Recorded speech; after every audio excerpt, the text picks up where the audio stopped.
একটা নেকের অভাব, একটা নেক হলেই বিনা হিসাবে জান্নাতি, কিন্তু একটা নেক নাই। আল্লাহ বলবে ঘুরো, হাসরের ময়দানে ঘুরে দেখো একটা নেক তুমি কোথায় পাও। যদি কেউ তোমার এক নেক দেয়, তোমারে জান্নাত দিয়ে দিব। লোকটা ঘুরবে আর বলবে আমার একটা নেক লাগবে, কে দিবা? ছেলের কাছে যাবে, মেয়ের কাছে যাবে, কেউ দিবে না। হঠাৎ একটা গুনাহগার বয়া বয়া কাঁদতেছে, তার কাছে একটা নেক আছে আর কোনো নেক নাই। কয় ভাই তুমি চিল্লাও কেন? আমার এই একটা নেক তুমি নিয়ে যাও, কারণ আমি এক নেক দিয়া জান্নাত পাবো না, অতএব আমি এক নেক রেখে লাভ কি? তুমি এই একটা নেক যোগ করিয়া জান্নাতে যাও, তো শান্তি। একটা নেক নিয়ে আল্লাহর আদালতে যাবে। আল্লাহ পাইছি, কে দিছে তোমাকে এই বিপদের সময় নেক? বলে ছেলে না, মেয়ে না, মা না, বাপ না, অপরিচিত এক আল্লাহর গোলাম আমার আওয়াজ শুনে দুঃখ মনে কইরা আমারে দিয়েছে, কয় তারে হাজির করো।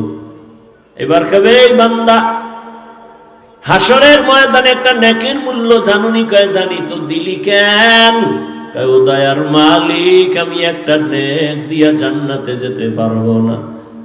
চিন্তা করলাম এই নেক রেখে লাভ কি? ওই ভাইরে দিলে তো সে তো জান্নাত পাবে। আমার কপাল খারাপ, আমি এই একটা নেক তারে দিয়ে দিলাম, সে অন্তত জান্নাতে যায়। আমার দিলে ভাইয়ের প্রতি বড় মায়া। আল্লাহ তাআলা বলবেন তোর অন্তরে তোর ভাইয়ের জন্য এত মায়া, আমি আল্লাহর মায়া কি কম? আমি আল্লাহর মায়া তো আরো অনেক বেশি।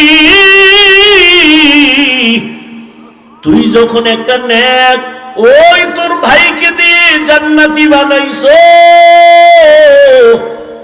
আমি তোর এই মোহাব্বতটাকে পুঁজি কইরা আমি আমার মায়ার দয়ার নজর দিয়া তোকেও জান্নাত দিয়া দিলাম।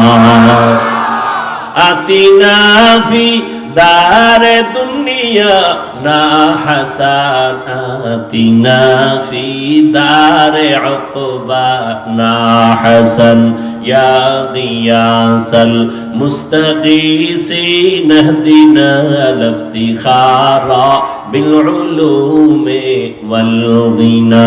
হর গরিদে নেকো তু তৈয়ার है जो न मांगे उससे तू बेजार है। তাহলে আমাদের ইবাদত লাগবে নি?